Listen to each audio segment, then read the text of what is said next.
I'll be reacting to the Dreaming Boys Realist, episode 3 from the 6-second mark, and 1-0 go.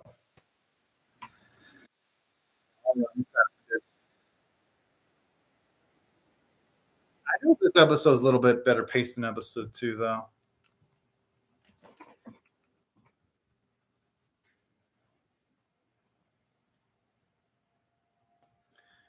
I'm getting a feeling there's going to be a lot of nuts things going on in his life pretty soon. That's the way it is with these type of pro tags.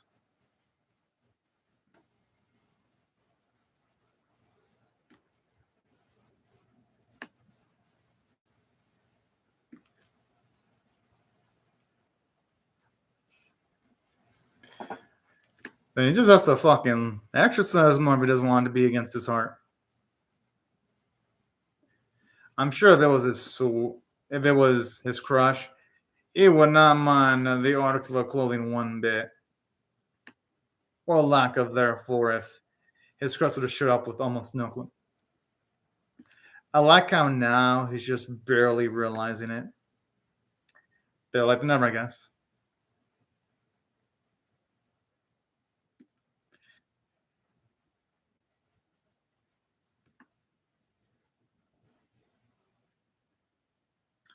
The first one looks cool.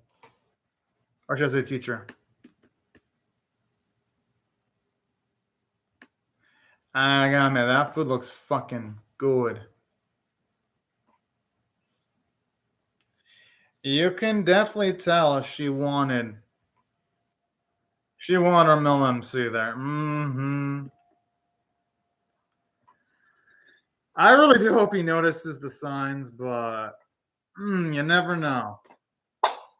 Characters like this sometimes don't realize stuff until it's too late. Hope he doesn't end up being one of those type of characters.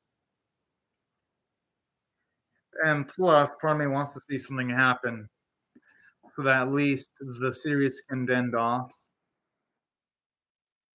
before being one of those anime that potentially end off without ever accomplishing much of anything.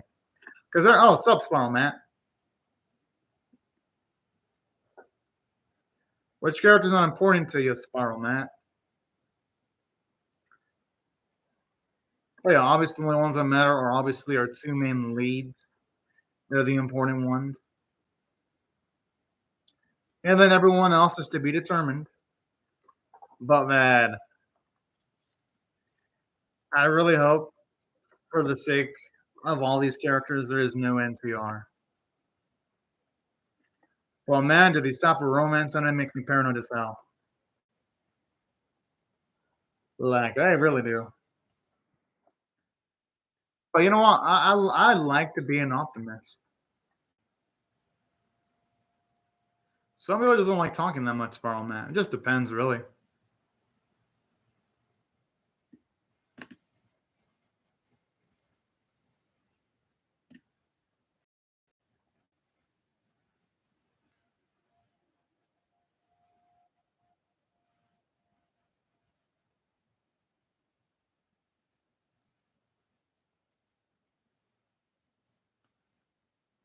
I mean, considering the way she was talking to him, I could see why he'd actually be kind of set off and not want to bother. Seeing it from his perspective, anyway. I'll sup, anyway.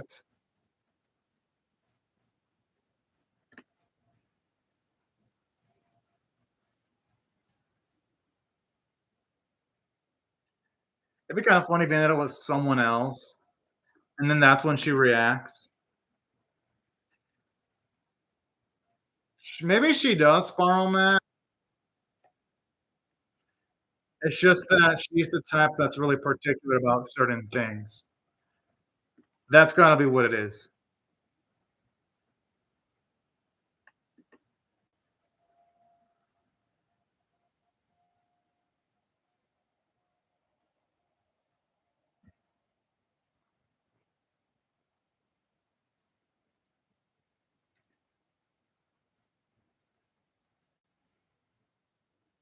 But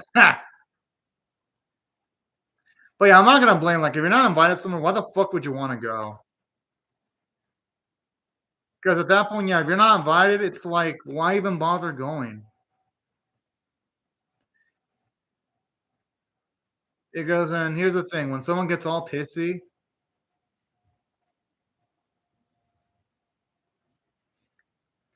the hell? What type of COVID is that?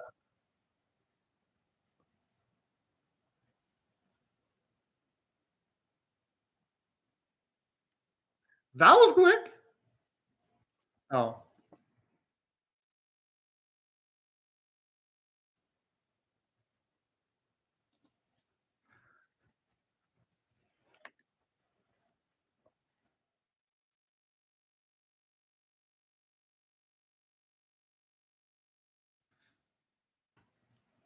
honestly, yeah, I think he should play the whole.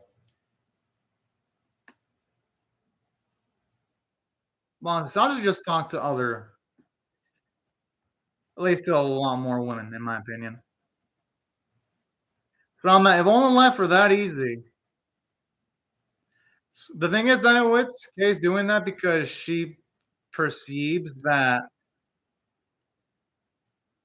Natsukawa might have some feelings towards Wataru. It's kind of complicated, actually. I mean, these are youngins we're talking about down with the spar on that. They're not exactly going to be the best at exploring their feelings in the most amicable way or expressing them in the most amicable way sometimes.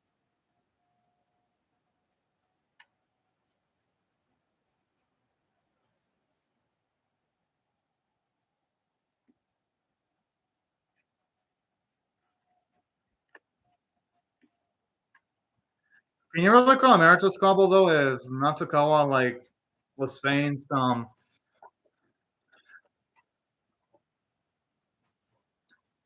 was like with the way Natsukawa was reacting towards our boy though? That's the thing. Like you really can.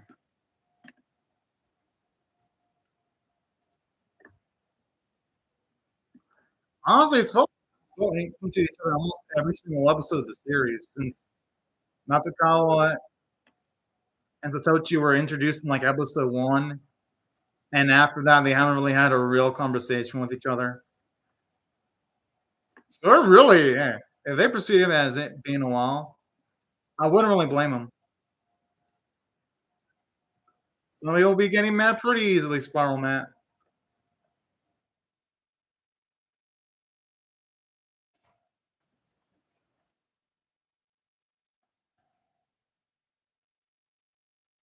The fuck? My boy's just minding his own business.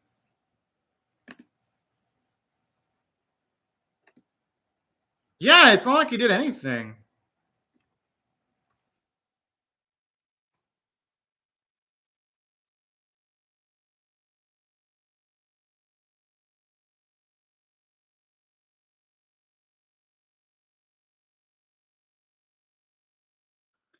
Woo boy.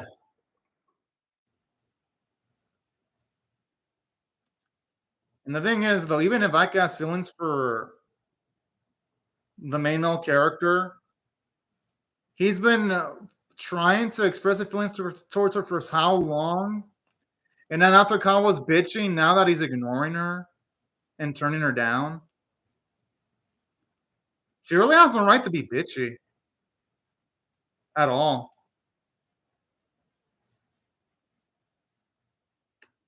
That's I don't blame him actually. It's your own damn fucking fault. It's your own damn fault, you bitch. Because some people are like that down in Wits.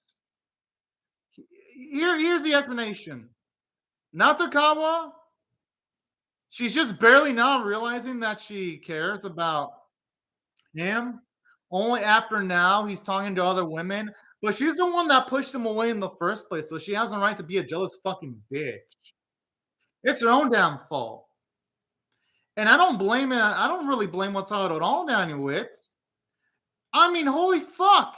You don't even invite her to go. You don't even invite him to go to her own damn place. And she gets pouty that he didn't show up. I'm like, bitch, you never invited him. And then you're like, oh my God. I don't want anything to do with you. And now she's jealous? Holy fuck, she's an unlikable bitch. No, Spiral Matt. Okay, I'll explain it to you. Aikawa is just barely realizing she likes Wataru. But she's only realizing that after she's pushed him away. Before, she probably was the type to be taking him for granted, considering he would always confess towards her and she would just reject him constantly all the time. But now that he's actually paying attention to other women, now she's actually wanting him. The thing is, though, Natsukawa's so fucking prideful. She doesn't do things the easy way.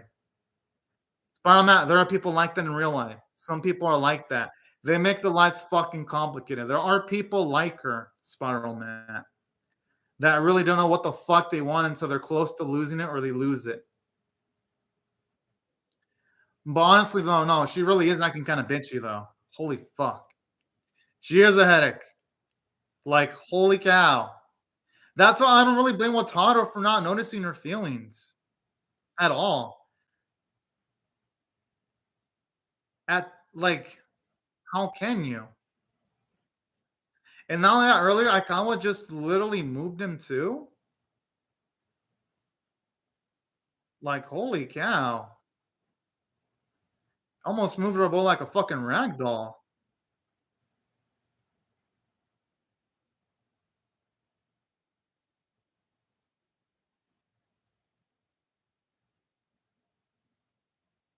But that's why I should really just ignore her, cut her ties with her, and end up with someone else.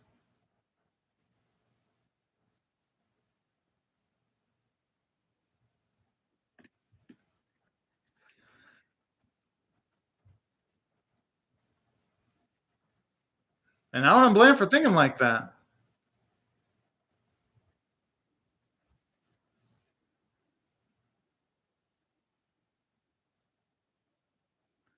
Mm,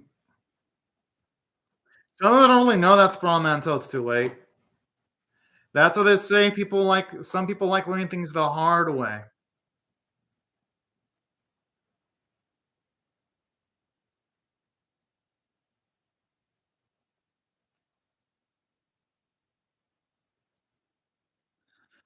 Huh.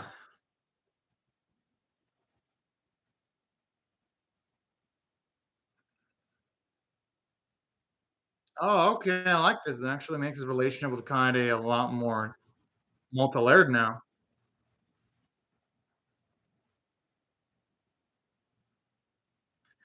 Well, no, some moments are like that though. That's why I'm actually liking this. This episode is actually pretty good. I'm liking it. It's realistic. I think it's doing a good job of showing us how toxic a relationship can get sometimes with a lack of proper communication. That's why I actually like it so far. I could see why someone wouldn't like it. Yeah, it is. Anyways, that's why I like the episode.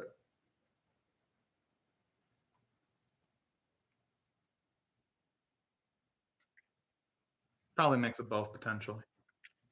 Yeah, I knew he was gonna say that. Well, women don't like admitting shit like it, honestly, though. Same with men too. Prideful men, anyway. And I'm glad he's not intending to bowing down.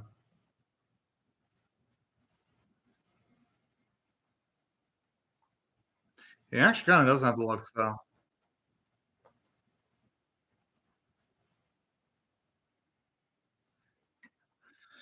Well, that's actually that explains why he cares so much about Kanye here.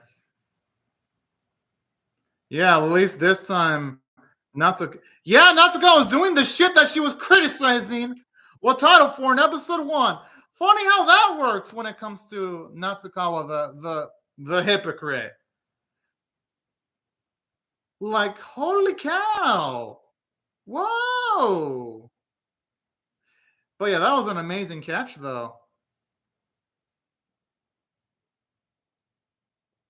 This one making the episode really fun because again, that happens in real life too. Or people will hold a moral stance and then they'll fucking break down when they're pushed back into a figurative corner. That's just how some people actually are.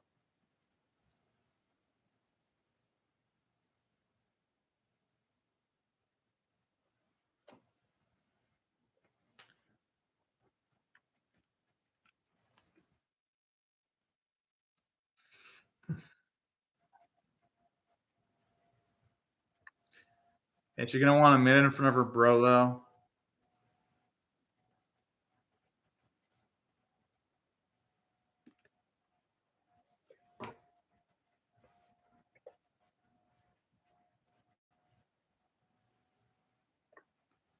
Imagine she's gonna struggle.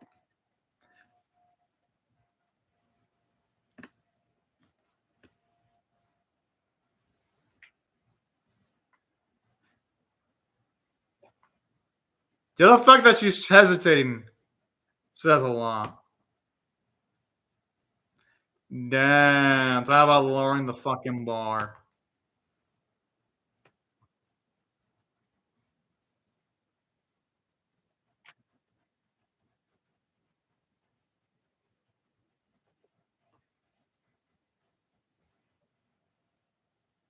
At least she was able to name something.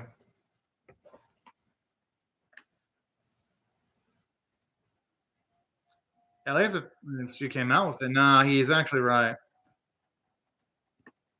That's actually smart. I like this. It shows you Watana's intelligence.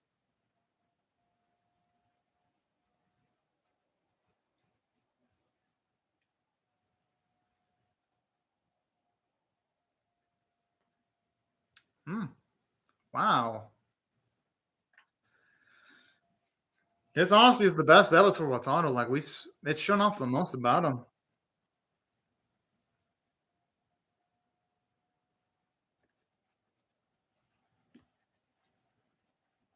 At least now I see why she was concerned for Wataru.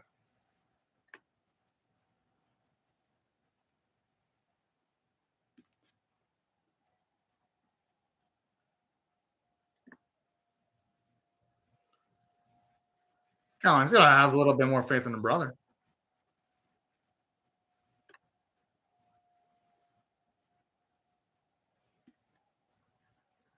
Same time though, with the type of signals Natakawa's giving off, I honestly don't blame Wataru for thinking that giving up was an option. Obviously, though, Natakawa does like him though, to an extent.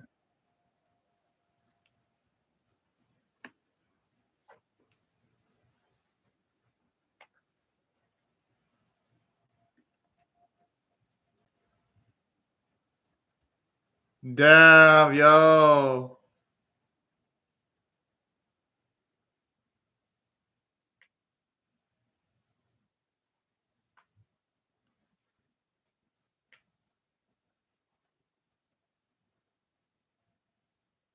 Holy fuck, amazing.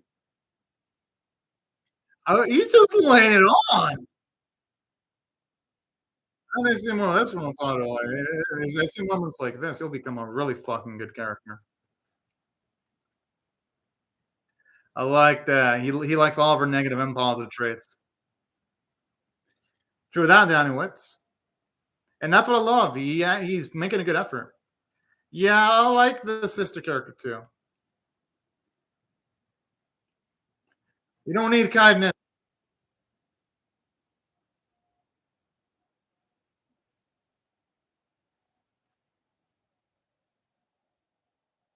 I can talk to his sister in that way he fucking wants. He doesn't have to apologize for shit.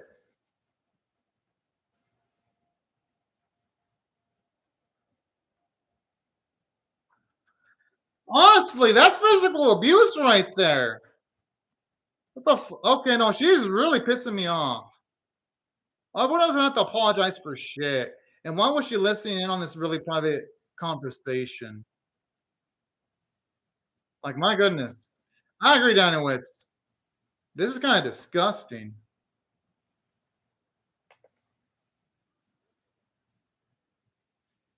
Yeah, a bit convenient that she just barely realizing Spiral Man.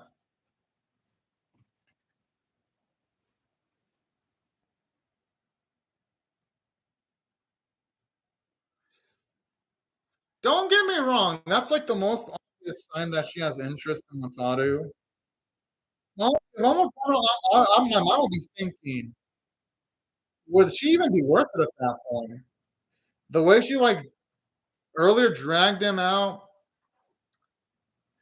without consideration, and then interrupting and fucking eavesdropping on an important conversation, grabbing him by the collar.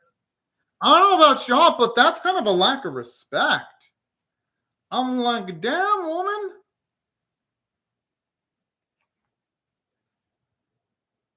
rude. I agree, from my heart. That is not even cute or endearing at all. I'm like, damn.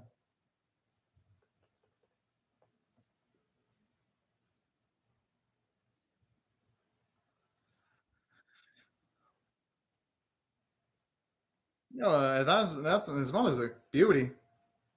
He pretty much is down there with.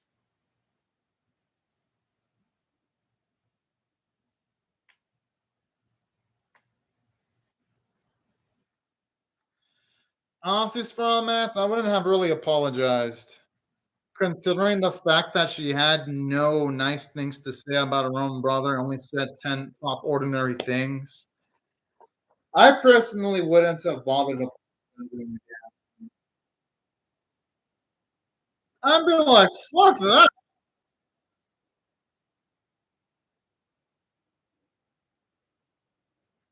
Okay, now this is nice. Ah,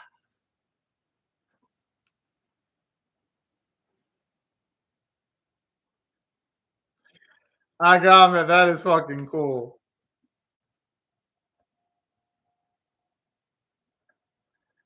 He deserves that too, though.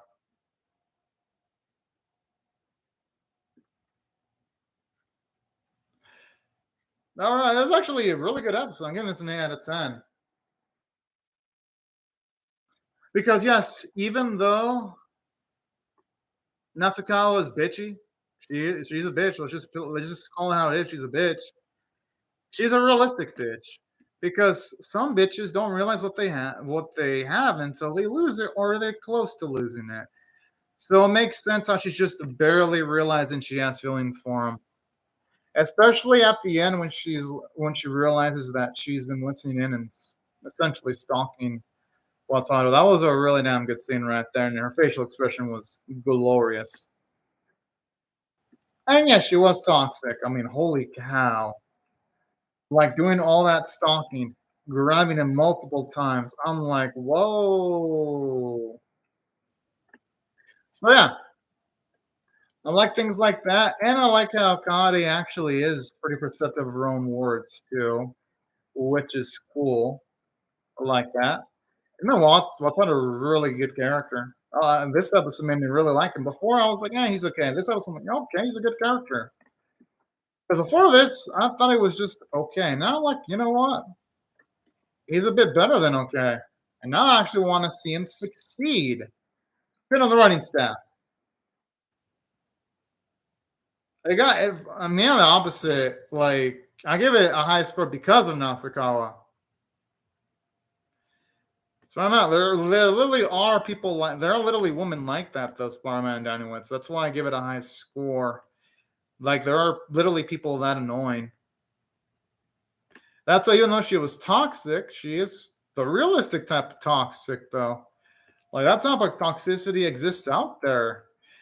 That's the type of toxicity you want to avoid with the. You wouldn't even want to touch that toxicity with like a uh, 10 foot pole, regardless. That's why I found something to enjoy about this particular episode. Well, for the most part.